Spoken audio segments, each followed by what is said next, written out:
Halo Sobat Mancing Mania, saya Denny Nakdalung. Oke, hari ini servis Fugu Ironman sekaligus review juga dikit-dikit. Fugu Ironman sudah lama sih keluar, cuman saya baru dapat kesempatan untuk melakukan servis dan sekaligus review. Oke, dari Fugu itu yang saya kenal dan pernah saya tangani itu ada Fugu AG dan Fugu Nico. Oke, dimana kedua reel tersebut lumayan rekomen lah di harga 400. Oke, kalau Fugu itu di kisaran 400, dia 400, 500, bahkan ada yang di atas itu harganya jika ukurannya itu yang ukuran besar, ukuran 5000 atau 6000 seperti itu. Nah, Fugu Ironman ini yang saya rasakan ketika dipegang ini berat ya. Kemungkinan ini metal ya, sama seperti Fugu Nico. Maka dari itu kita akan langsung saja cari tahu dan bongkar bagaimana dalamnya, sekaligus ini saya servis dan regrease ulang seperti itu. Oke, mulai dari handle-nya dulu. Nah, ini handle-nya bisa dibuka. Kenapa saya selalu sering bahas dan lebih merekomendasi handle yang bisa dibuka seperti ini? Nah, dalam artian kalau handle bisa dibuka seperti ini, dia fleksibel karena kita menyesuaikan dengan teknik mancing ataupun kondisi pada saat mancing. Karena sepengalaman saya, handle kecil-kecil seperti ini itu kalau kita lama pegang konstan terus muter, itu jempolnya kalah. Oke, pegel di jempol ya. Itu yang saya rasakan, apalagi kalau dipakai teknik jigging. Ketika kita juga ikut memanfaatkan power daripada handle-nya untuk membantu mengayuh jigging, itu jempolnya kalah. Maka dari itu kalau jigging sebisa mungkin, senyaman mungkin handle-nya yang bulat biasanya itu lebih nyaman, atau yang tibar itu lebih nyaman, karena kita memanfaatkan dorongan daripada power pada saat megang handle-nya seperti itu. Nah, kalau handle kecil-kecil seperti ini nggak nyaman. Saya sudah banyak mencobanya di teknik jigging terutama. Maka dari itu jika ada reel yang tidak bisa dibuka untuk tujuan mengganti-ganti knopnya, itu mengurangi nilai daripada sisi review untuk reel tersebut seperti itu. Tapi nggak nyalahin juga, dimana reel murah biasanya ya sangat mengurangi budget ya. Bayangkan di handle seperti ini minimal harus ada 2 bearing. 2 bearing itu sudah costnya berapa? Sedangkan Fugu ini aja dia mengurangi bearingnya. Bearing sama busing kan lebih murahan busing. Kenapa dia pakai busing? Bahkan ada yang lebih irit lagi menggunakan 2 busing plastik saja seperti itu. Kenapa di reel murah dipermanenkan supaya nggak dipakein material bearing? Karena kalau material bearing ya bahan produksi reelnya lebih mahal, sehingga tidak bisa mungkin dia jual 200.000, 300.000 seperti itu. Oke, jadi kita harus terima apa adanya juga. Dikasih yang tidak bisa dilepas seperti ini ya harus terima. Kadang-kadang harga 300.000 2 bearing aja sudah berapa kosnya seperti itu. Itu masalah handle yang bisa dibuka seperti ini, ataupun yang tidak dibuka, ataupun yang tidak bisa dibuka seperti reel-reel yang pernah saya review sebelumnya seperti itu. Oke, knob handle, knob spool maksudnya. Ini ada seal karetnya. Ini saya buka aja deh sekalian reelsnya.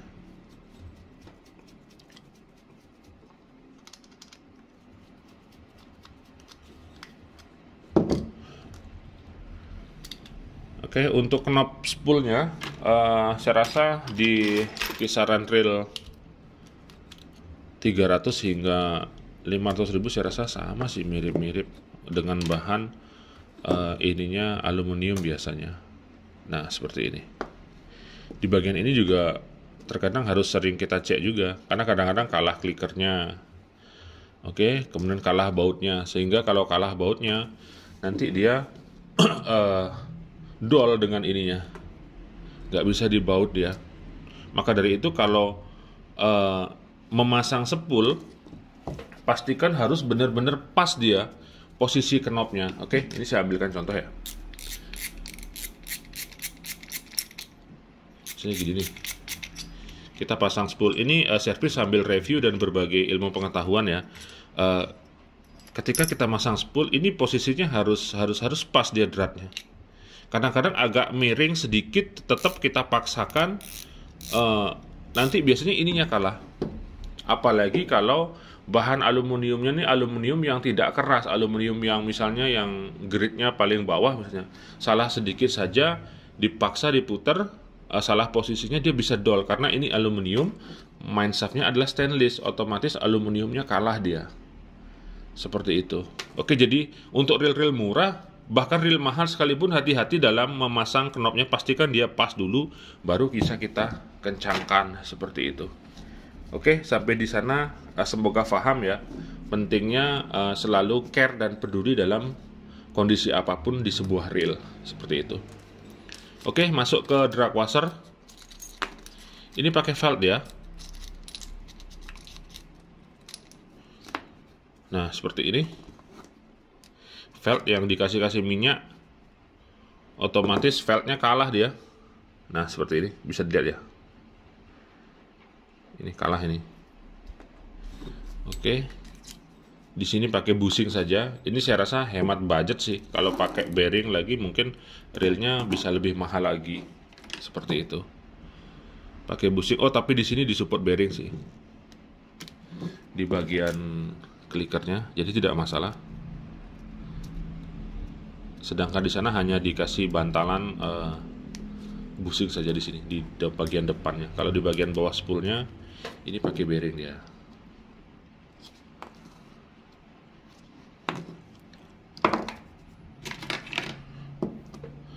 Di sini ada semacam pin.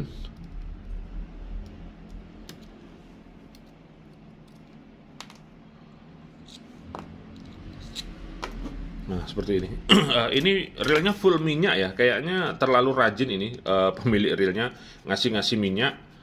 Saya sarankan untuk tidak selalu memberi minyak ketika reelnya habis dicuci. Cukup dilap saja, dikeringkan dengan baik, itu sudah cukup. Karena perawatan yang paling bagus untuk sebuah reel itu ya diservis, dibongkar total seperti ini dalam interval waktu tertentu, misalnya 3 bulan atau 6 bulan, jadi seperti itu. Oke, selanjutnya kita buka rotor nutnya atau baut rotor. Di sini ditutup ya pakai seal gini. Oke, sekarang kebanyakan reel-reel murah menerapkan ini semua karena ini lumayan krusial dan penting juga. Setidaknya dia menutup ini loh, mineshaft. Nah, karena mineshaftnya ada celah sekali dia. Kalau keciprat air, bayangkan kalau celah seperti ini, masuk langsung dia. Nah, kalau ada ini, setidaknya mengurangi seperti itu. Ini diterapkan di hampir semua reel-reel kelas middle end atau kelas high end, kelas menengah atau kelas paling mahal. Jadi kalau ada reel murah yang menerapkan ini ya sebuah nilai plus karena dia mengikuti di versi reel mahalnya seperti itu. Meskipun hanya sebuah seal karet lah bisa dibilang. Oke, selanjutnya line roller. Nah, ini udah korosi-korosi dia. Ini bearingnya mati. Nanti diganti saja nih. Ini bearingnya mati. Untuk line roller di sini sudah menggunakan bearing.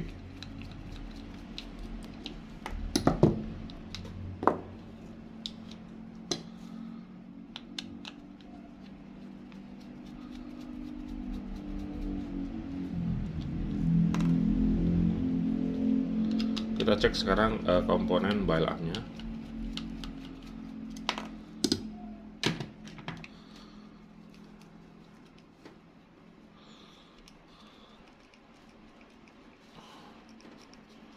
Agak susah dibuka dia. Oke. Nah, seperti ini. Ini nanti saja, nggak boleh dipaksa kalau udah seperti ini. Kita semprot aja dulu. Oke, untuk komponen bile arm, di sini saya lihat spring guide-nya sudah besi.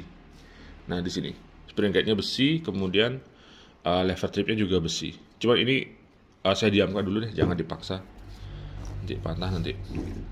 Oke, selanjutnya ke bagian bodi. Nah, untuk seri Fugu Tridentech sama apa lagi ya, itu di bagian seal one way-nya itu bagus dia. Bagus tertutup seperti ini. Kemudian di atasnya ada seal karetnya. Oke. Jadi ini melindungi ke arah one way dengan sistem bagian bawah rotornya yang condong. Jadi bawah rotor yang condong ini nempel di sini dia. Nempel di sini. Nah, ini kalau di greasing lagi, misalnya dikasih grease yang lembut, maka dia akan terlindungi dengan maksimal dia. Maka dari itu di keluarga Fugu Tridentech biasanya pakai sistem yang seperti ini. Itu nilai plusnya banyak di bagian clutch one way-nya. Meskipun pada dasarnya ya sama. Yang membedakan hanya mungkin warnanya, desainnya, atau mereknya. Sedangkan di mekanisme ataupun komponen material di dalamnya kebanyakan mirip-mirip sih.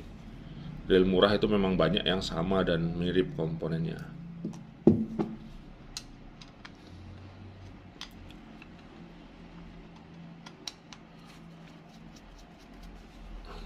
Oke, kita akan cek clutch-nya. Mungkin bagi yang pernah dan sering nonton channel DND, yang pernah nonton Fugu Nico, Fugu AG, Tridentech Silver Race, ya sama seperti ini. Nah, ini dia. Ini pinion gearnya, ada bearing di bagian atas, kemudian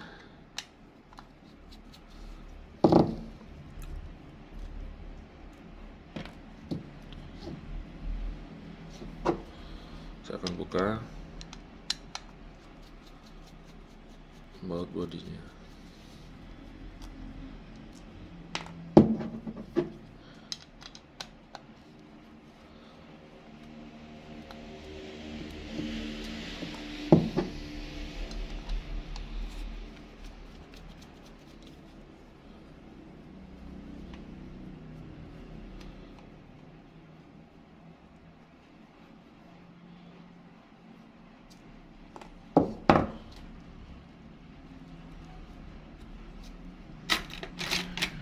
Ini bisa kita tarik ke belakang dulu. Ini kayak terhubung dengan baut ini. Oh tidak. Oke, body covernya. Kemudian kita buka side plate-nya. Nah, seperti ini. Oke, ini side plate metal, body rail sheet metal, kemudian rotornya grafit ya. Rotornya grafit. Kalau yang Nico itu full metal kayaknya, lupa ingat saya. Oke,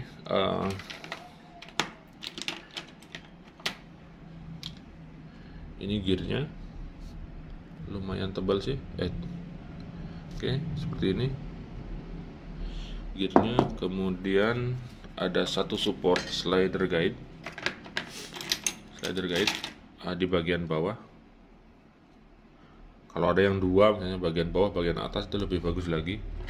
Karena reel sekelas, nah ini longgar dia bautnya. Oke, karena reel yang mahal-mahal, high end sekelas Tela tuh biasanya selalu dia ada slider guide-nya. Kemudian di Daiwa, di Saltiga, di Catalina itu semua ada. Jadi kalau ada reel murah yang selalu menerapkan slider guide, sama seperti yang saya bahas di awal tadi, akan mendapat nilai plus. Nah, ini tadi longgar. Fungsi daripada servis dan pengecekannya ini kadang-kadang di baut main shaftnya sering longgar. Kalau sudah longgar biasanya 10 goyang. Kalau 10 goyang nanti lokomotif slidernya ini akan bermasalah dia. Di sini saya lihat space pemegang yang di baut ini dekat sekali dan tipis sekali. Oke, ini saya lap dulu. Nih. Oke. Jaraknya di pinggir seperti ini, di pinggir dan tipis sekali. Ini kalau nggak bagus, apalagi dalam posisi longgar, ini rawan pecah ini. Nah ini harusnya memanjang, kemudian bautnya di belakang, itu yang lebih rekomen.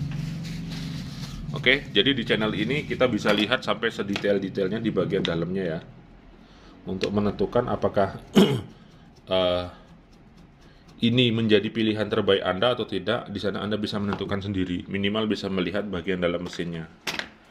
Seperti sampai yang terdetail kita bahas di sini. Oke, kemudian ini oscillating gearnya. Ini ada bearingnya sih di sini. Nah, ini ada support bearing di sini. Ini dia ada bearing. Oke, kemudian di sini juga bearing. Nah, secara keseluruhan ini bisa dibilang nggak jauh beda dengan brand lainnya seperti Trident Tech. Kemudian di Fugu pun ada AG, ada Iron Man. Jadi lebih ke sisi alternatif option saja. Oke. Jadi kalau khusus penggemar Iron Man misalnya yang senang Marvel, ya ada real merek Iron Man, ya pasti akan dibeli seperti itu. Adalah sebuah rekomendasi atau pilihan lain. Sedangkan komponen secara keseluruhan ya mirip-mirip lah dengan real lainnya di harga yang sama. Terlebih lagi Trident Tech seperti itu. Oke, semoga bisa menambah informasi untuk Anda semua. Cleaning seperti biasa, cleaning secara keseluruhan, servis dan regrease ulang. Oke, sampai ketemu lagi di channel yang lainnya. Saya Deddy Nakdalung, tetap 2 jempol untuk Anda semua. Mancing mania mantap.